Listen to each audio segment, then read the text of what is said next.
Welcome, everybody. Thanks for joining us. I'm Adam Cole with Grant Park Academy of the Arts and TruerMU.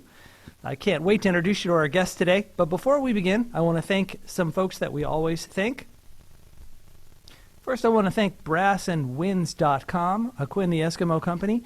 When we are looking for instruments, especially brass and woodwinds, we always start with brassandwinds.com. They're tremendous folks, very kind and very helpful, and we think you'll love them. Please give them a visit at www.brassandwinds.com.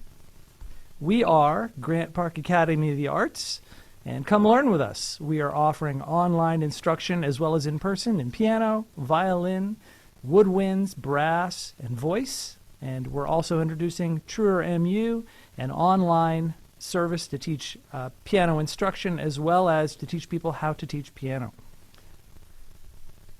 It's my pleasure at this point to introduce to you a young man who goes by the name of Glo Boi. Glo Boi, welcome to our program.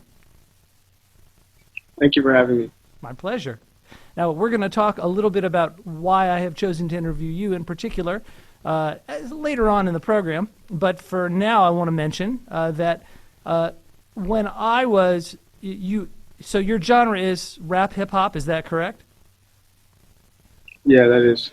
Okay. Now, this question is going to seem silly to anybody that's under 30, but for me, when I was a young man of 18, 20, 22, it was unusual for white people to even listen to rap and hip-hop, much less perform it.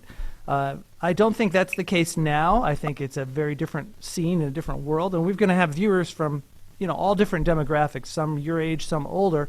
Can you talk a little bit about the question that won't make sense to anyone your age is why hip-hop, rap? Why have you chosen to go that route, even though for you it may be obvious?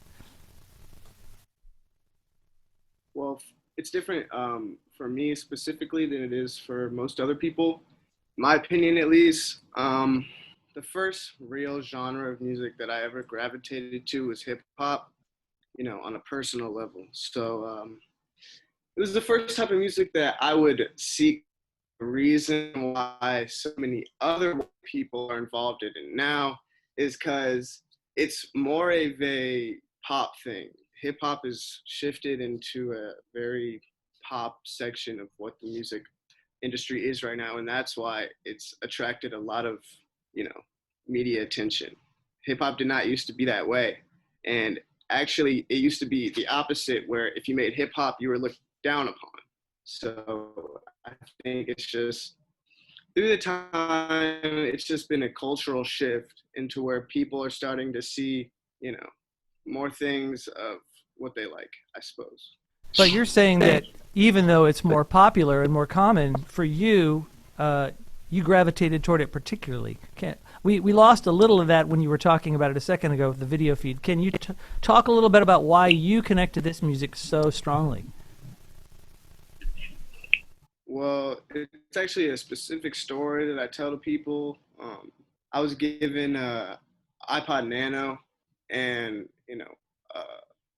three or four of the hundreds of songs that were on there were hip hop songs, and so for some reason those were the only songs that I liked. I had to have been 8 years old, and I would just replay those songs. Kanye West's "Stronger," for example, and T-Pain. There was one T-Pain song on there. I just would repeat those songs because in my eyes, the 808s were so hypnotizing. The repetitiveness and like the smooth, clean sound is just hypnotizing for me. And so that's why I really gravitated towards it. Okay, so something about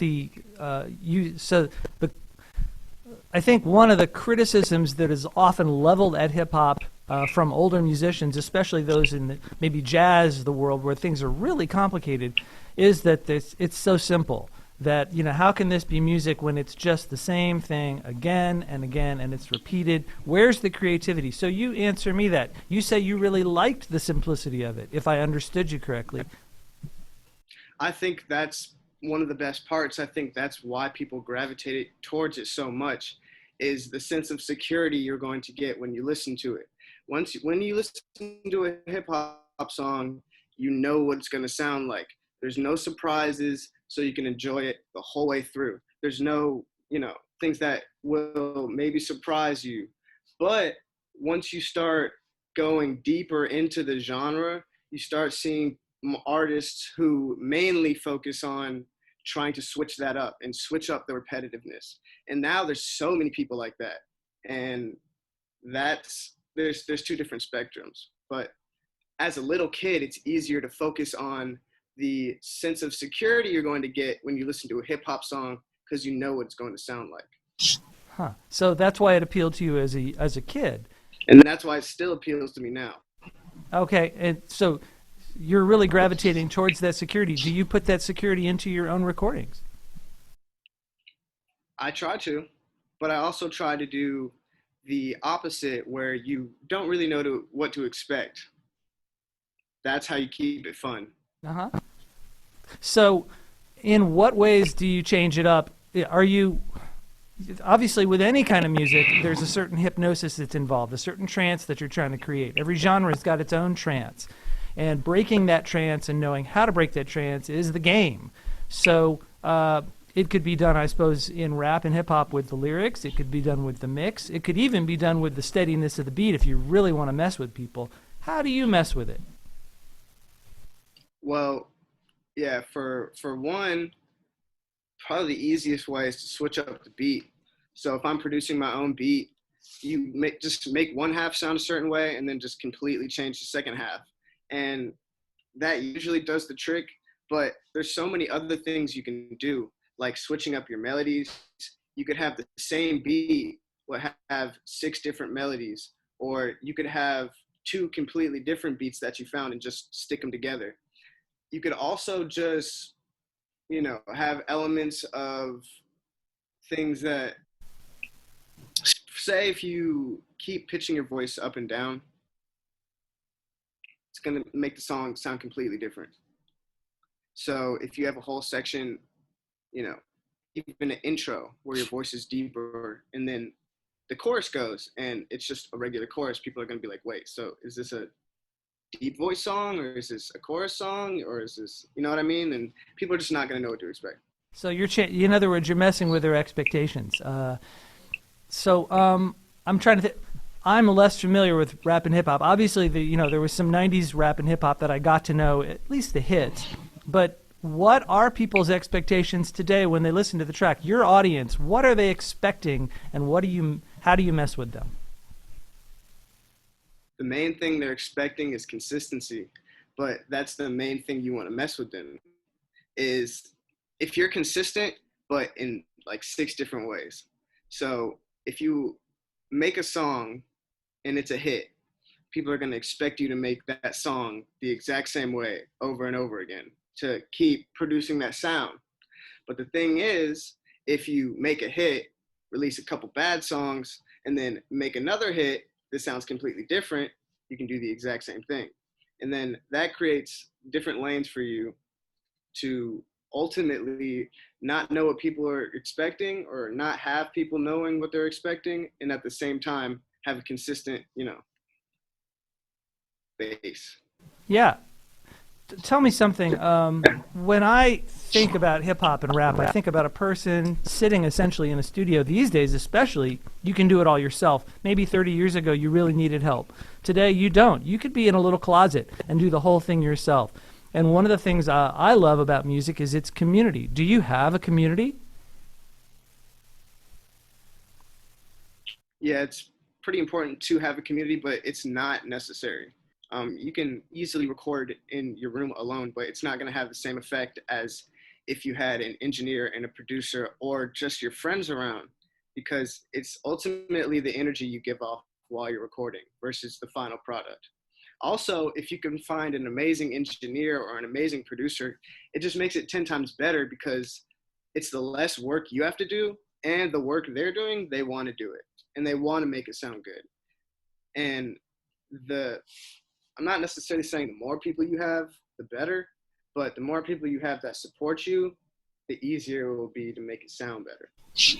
Talk about that energy you're talking about when you're surrounded by people that help. This is a genre that's very electronic, and it can seem like spontaneity and energy might get, mixed out. How do you put it in? Well, a lot of times in hip hop, there's a lot of lazy flows. So that's just automatically put in. Rappers are sitting in the studio recording until 4 in the morning. And then the song they record at 4 in the morning of them going is the hit.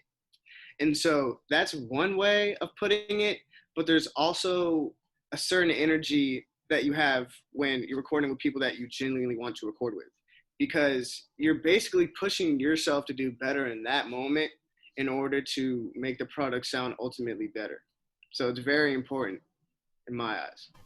The guest stars where someone comes on your track, that's very common now, especially in rap and hip hop. Do you have artists that you like to work with that have been, willing to join you on your tracks, and have you been able to guest on anyone else's? Mainly the people that I collaborate with are people that aren't asking for monetary gain. So if you honestly don't know somebody, and you ask them for a feature, they're most likely going to ask you to pay them.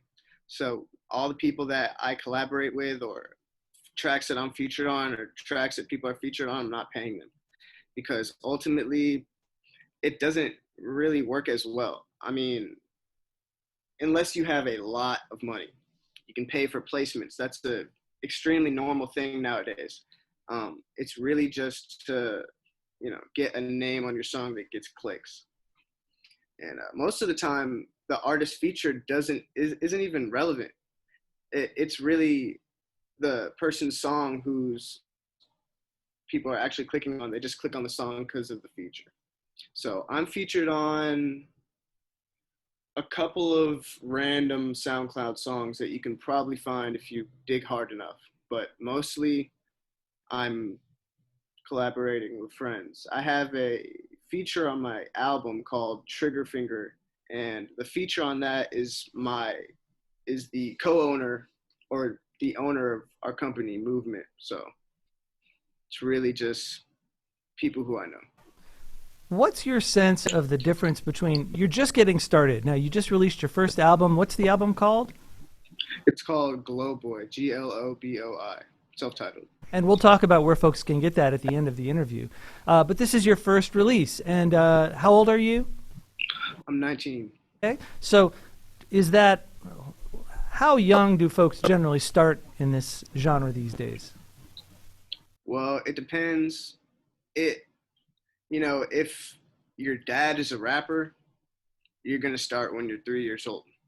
If you got access to YouTube and your whole family listens to rap, you're gonna start when you're 8 years old. If you live in the suburbs and you like watching Instagram and you like all these flashy rappers, you're gonna get into rap 14 years old. You know what I mean? Like, there's almost no age limit. It just depends on how dedicated you are. A lot of people like to say they're into rap or like to say they're a rapper, but they're kind of just doing it for the moment, seeing if can I pop off in 2 days if I make this song? You know what I mean? Yeah. So what's the line? There seems to be a line between kind of hobbyists, people that are just trying to see if they can do it, and people that are in seriously. You're all in. First of all, what's the line that you have to cross to say that you're really all in? I'd say you have to do about 4 years of hard work, because that's honestly what I did. I didn't realize like how into it I was until I had done it for 4 years straight. Um, it really takes a lot of time to actually realize if you want to do it still, because you're not going to see immediate benefit no matter what. There may be some, but it'll go away. And once that goes away, you're going to feel worthless and you're going to want to quit. But, if you don't quit, there will be bigger things. It's just, you want to see how dedicated you are when you're at your lowest. That's when you see how dedicated you are. Okay. And was there a moment like that for you that you hit your lowest and you bounced back from it? There's a couple, but I don't remember specific. Like, I don't remember specifically, but I do.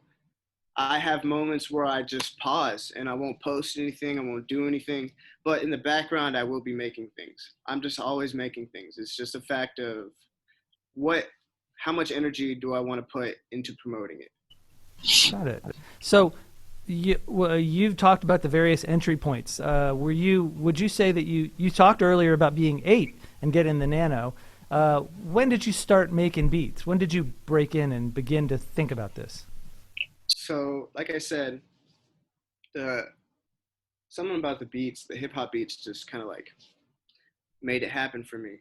So I transferred into more of EDM type music when I was like 13, 14, and then that's when I started to realize that I wanted to make my own beats. So I was also listening to a lot of hip hop at the time, um, and later down the line, it was like funny. There's a rapper named Chief Keef, and for some reason, he produced some of his own beats, and I was like, if he can do it, I can do it. So you can learn how to do anything online. I don't like learning from other people, but I had to learn somehow. So started on GarageBand. It's actually extremely easy. All you need to do is import small sounds and loop them. And so that's when I really started to get involved in it. And it just evolved from that. And you said EDM. That's electronic drum machine music. Is that what EDM? Just make sure. So what would you say? So you're not really a beginner. You've had at least 4 years experience with this, but it is your first album. What differentiates you from what you would consider to be an experienced artist? Or maybe you consider yourself an experienced artist. Where do you think you are on the spectrum? What's next? Well, definitely a big milestone was dropping an album on all platforms. So, I can now officially say that I have an official album, but I can't say that, I've been on tour or I've done a show or I've collaborated with somebody famous because it's just not, you know.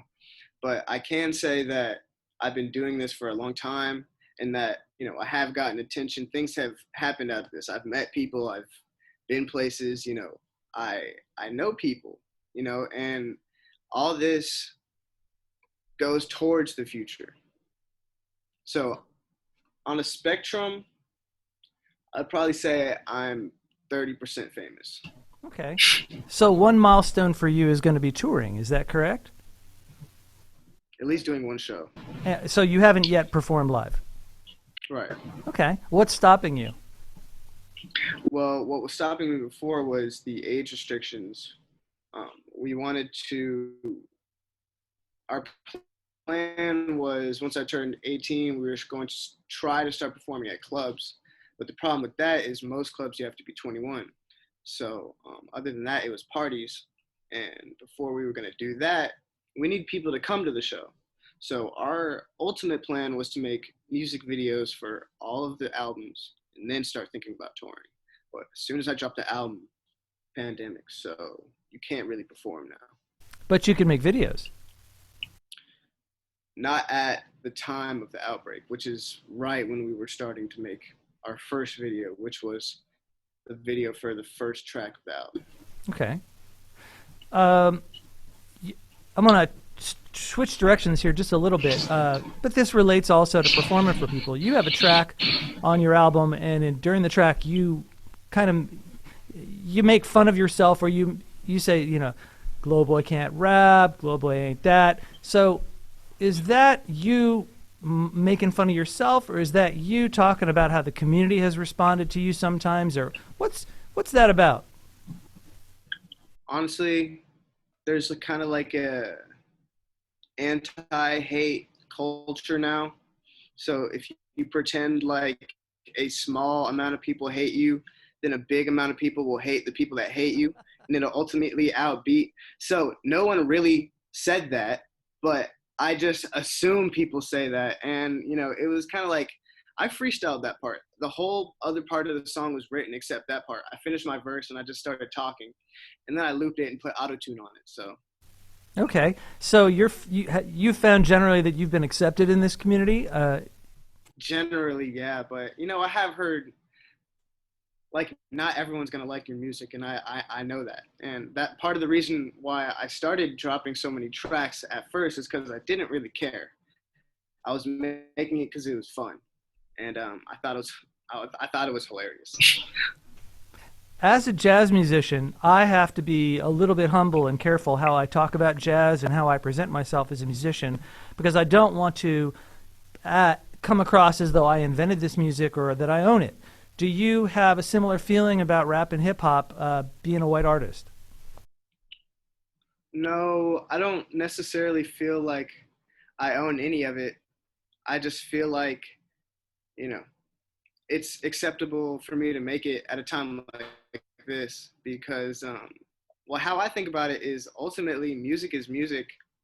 And if you genuinely care about the origins of where it came from and you're like actually careful about how you present what you're doing, then, basically, if you respect the art, then people will see that.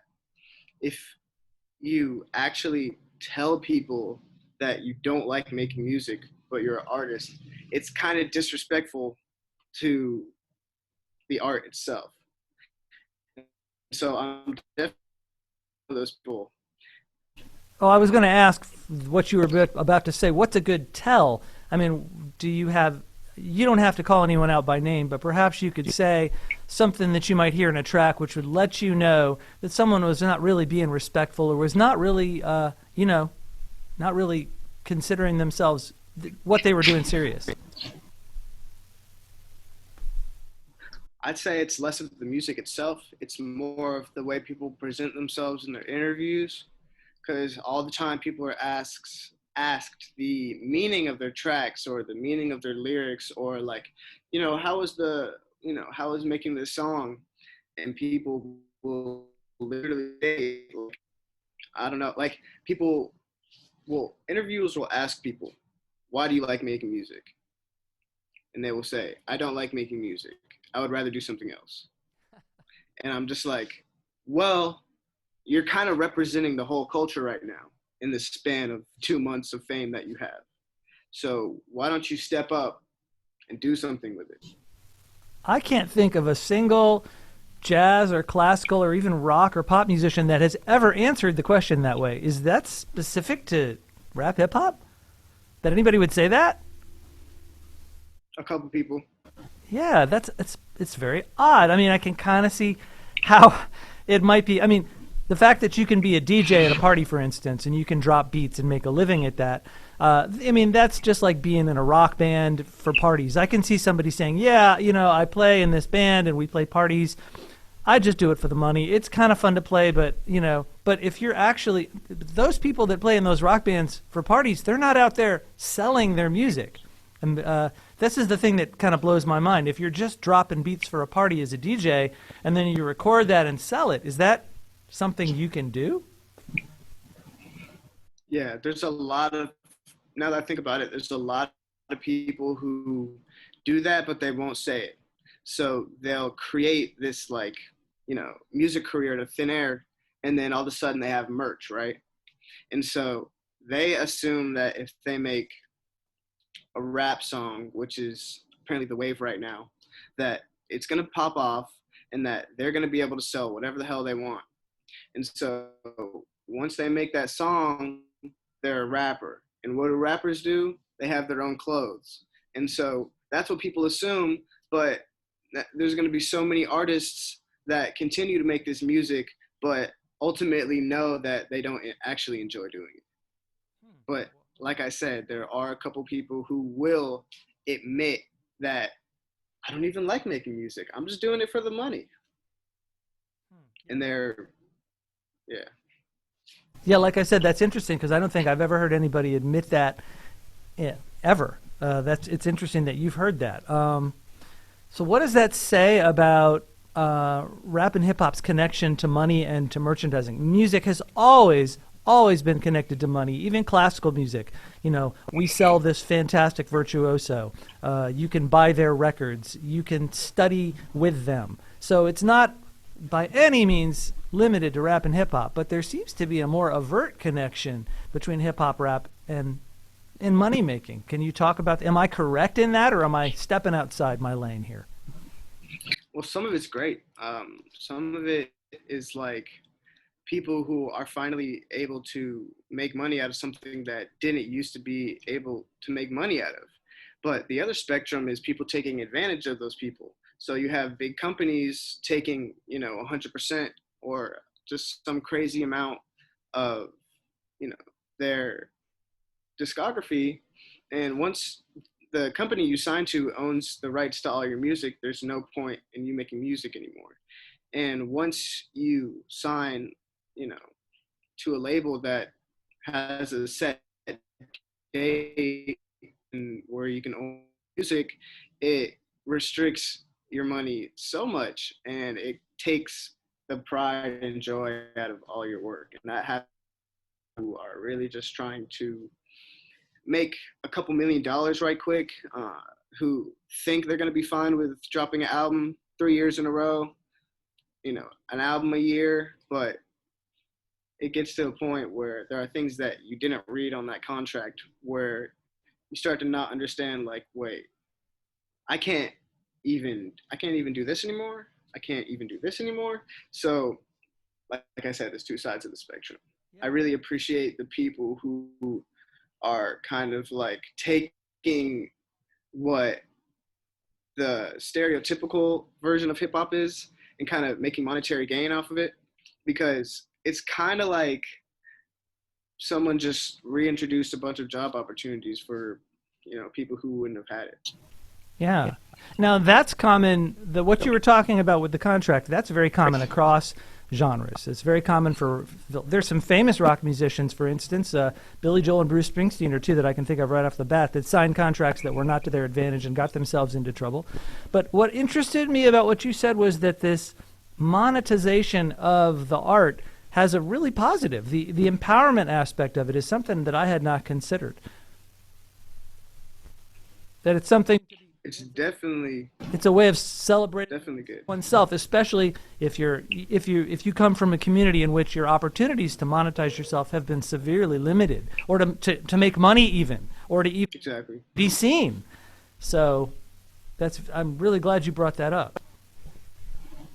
That's why I'm glad that there was a way people could flip it into a way that it's not just blindly going for the money. It's a way of taking the opportunity that was almost snatched right out of their hands. You know what I mean? Because white people adapted hip hop culture so fast that it almost happened in the blink of an eye. Like, white people didn't start to really get into hip hop until like it turned into more pop music. Like, there was Macklemore. People say Eminem, but white people hated Eminem. Nobody wanted to hear the disgusting things that he had to say. And it didn't start to shift until, it started to become on the radio more and people were just accepting it as it is. And there were more than one white person that could actually rap. Yeah. Well, let's talk a little bit briefly about maybe 2 or 3 generations worth of this hip hop. I mean, we could go all the way back to the block parties of the '70s if you wanted, but I mean, what are you aware of as far as the different waves of rap and hip hop that you have been listening to, and what do you like?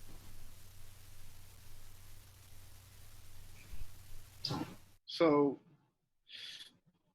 I'm not too knowledgeable about the whole history of hip hop, um, but I definitely know a lot about where it originated and what it came from.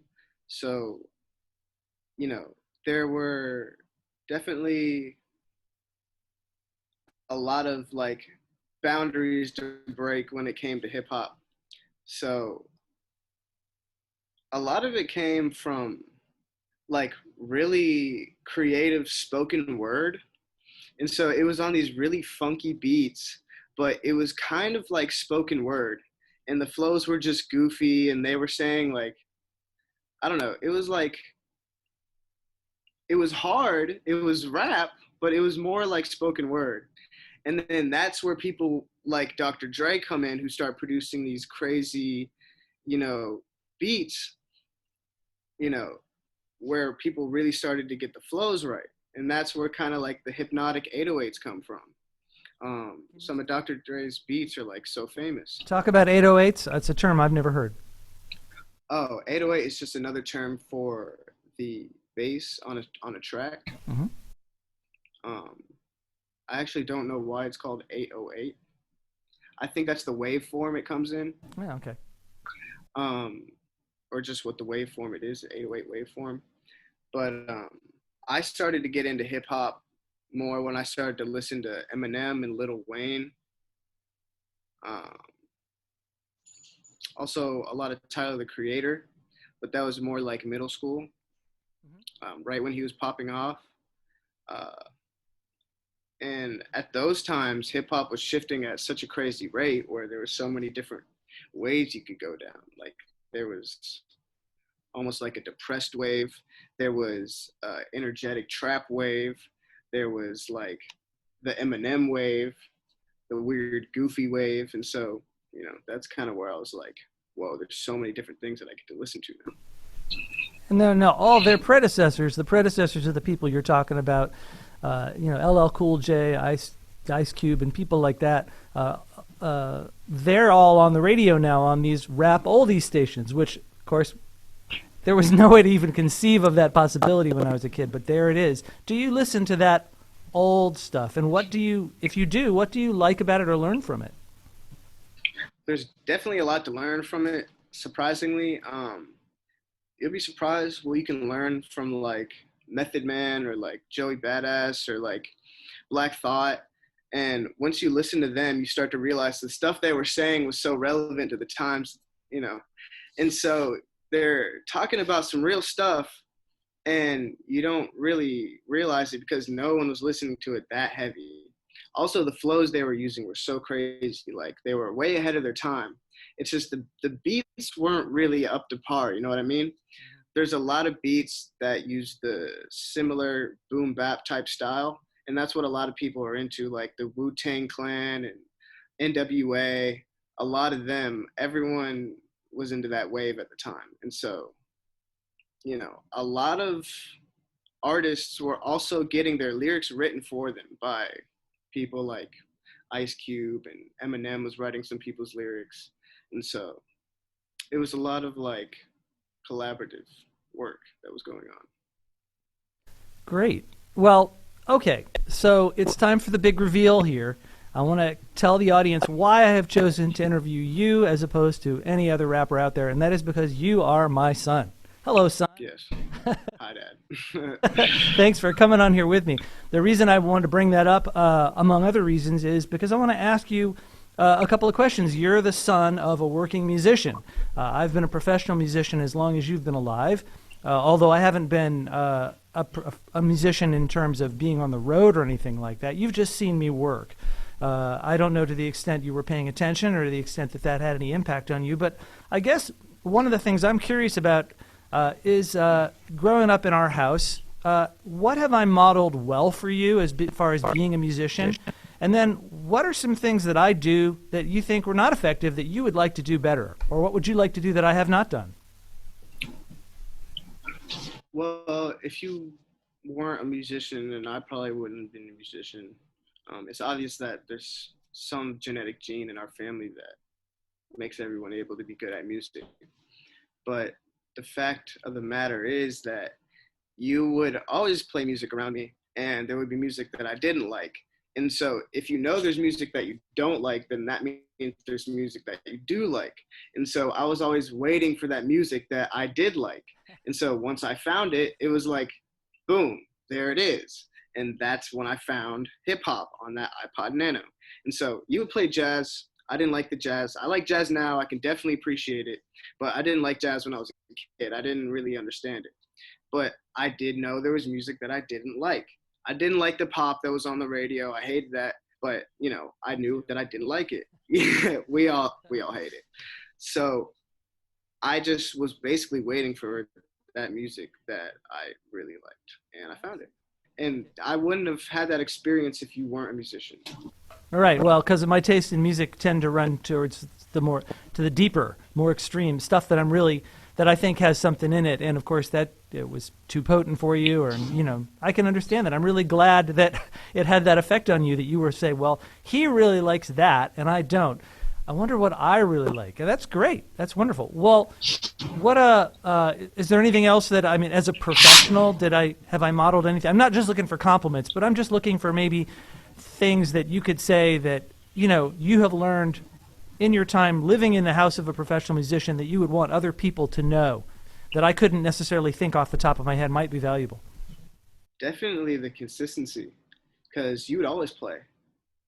Always, like, always playing the piano, always working on something, always working on something. And so it kind of, ingrained in my mind that you got to be constantly doing something. And that's definitely what I can think off the top, because you would also like explain to us how passionate you were about it, but you just, couldn't get there sometimes. And so that's what I definitely got ingrained in my mind, hearing the piano all the time, hearing you play, hearing you write. And so, consistency. And that's what people teach now, is that consistency is key. Great. I'm glad. In a way, for me, it's a little embarrassing. I can't say that I haven't cultivated that consistency. For me, it's not something I have control over. I just do it. But I'm glad that you saw it as something that was valuable, that you could adapt for yourself. I think I cut out a little bit. Oh, okay. That's fine. I was just saying that I'm glad it's the consistency is something that you found for yourself, when it's something that I don't necessarily do consciously. I am just consistent just because I feel like I've got to be. I don't really make a choice to be consistent. I just can't really stop. I've got burning in me all the time. I think some people, it really has to be a choice, and maybe for you it's an actual choice to keep on working, because if you could stop if you wanted to. I could not stop if I wanted to. Do you feel like you could stop if you wanted to? That's the thing. I don't want to stop. You don't want to stop, right? Right. So there's no could stop. It would be like I have to stop for some reason. Got it. Like if somebody forces me to stop, then I guess I have to stop. But yeah, interesting. Other than that, yeah. Well, on the other side, what choices have I made that you feel like you would like to do differently? I would probably just put more things out. Try to like abuse the internet to its maximum extent, and just like spam people until they get sick of it, and then they start to clown you for how much you post, and then boom, there you have people talking about you. And then that's probably just what I would do different. Wow, see, yeah, I would never do that because I'd be too scared to irritate people. Yeah, I know. You're not afraid to irritate people at all? Well, you definitely want to make sure you don't offend anyone for reasons that shouldn't be even brought up in the first place. But other than that, like joking around with somebody is completely fine, as long as you're not being like outright offensive for any reason. Yeah. Well, that's great. Well, so we haven't had a chance to hear any of your music. I would like to put some of it on at the end of this video so people can hear. Maybe I can post a couple tracks and attach them. But where can people go to find you? You can go to Apple Music, you can go to Spotify, you can go to Deezer, it's on YouTube. It's basically on all streaming platforms. It's on SoundCloud. You can just type in the name Glo Boi. It's spelled Glo space Boi. So should be pretty easy to find. Great. Well, I hope you get some views and some listens from the interview. Thank you so much for joining us today. Is there anything we haven't talked about that you'd like to cover? No, not anything off the top of my head. Okay. Well, I really enjoyed it. Thank you so much for talking with us today. Yeah, thank you for having me. And we want to thank you all for coming as well. We are Grant Park Academy of the Arts, www.grantparkarts.com. And if you have questions for me about these interviews or about what we do at Grant Park Arts, please reach me at adam@grantparkarts.com. We'll be happy to talk to you. Thanks again for coming today, and we will see you next time.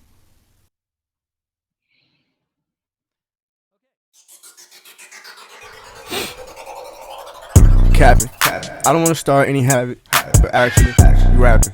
Trashy, cash it. I don't give a fuck. Sip a little Zen in the mud. I don't give a fuck. Put a little Zen in the mud, for all. Yeah. I don't give a fuck when I'm up, for all. Yeah. I just pull up in the truck, for all. Wash your hands a little bit, for real. Yeah. yeah. I ain't tryna get COVID, for real. Yeah. I ain't 19 with the shits, yeah, for real. Wait a couple months, I'll be lit, for real. Yeah. Put 19 in the club, for real. Yeah. That's 19 at your lips, for real. Yeah. That's 19 in the blood, for real. Yeah. That's 19 with the shits, for real. COVID-19, COVID-19. I'm so icy. I'm so icy.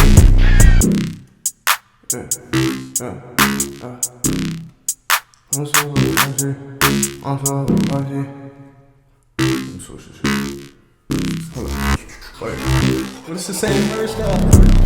Capping. I don't wanna start any habit, but actually rapping. Trashy, capping. I don't give a fuck. Put a little Zan in the mud.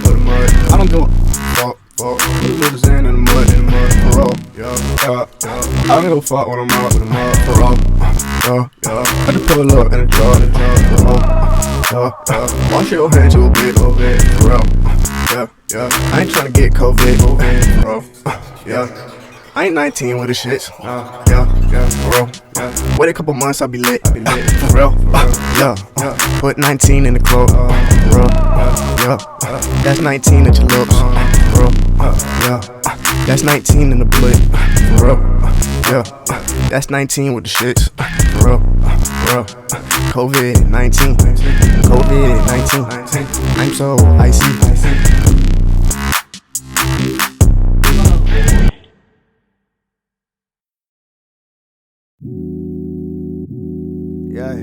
Yeah. Whoa. You know what the fuck going on? Glo Boi 2K16. Yeah. Back on my old shit.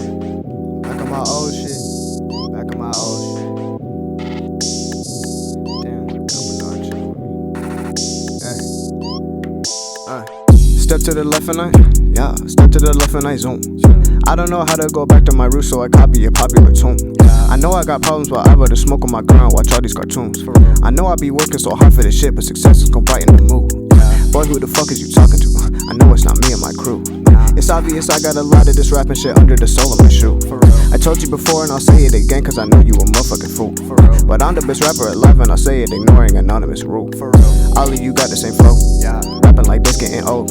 I think I'ma switch up the dough, cause I know your attention be spinning in growth. But shawty be yelling on me, but I told her I gotta go cause I'm cold. I'm probably mocking hypocrisy, but I gotta lit up and get up and go. Whoa, spent 6 bands on the dro. Yo, spent a couple racks on the coat. Whoa, spent a lot of time in the snow. Yo, but I'm on the grind, I'm a goat. Bro, you don't know just how I do it. I think that you new to the shit. I think that you copy a style that you think is legit cause you think you the shit. I think you a kid and you look like a baby with all of these trinkets and shit. I think you be thinking you it, but you stinking and honestly throwing a fit.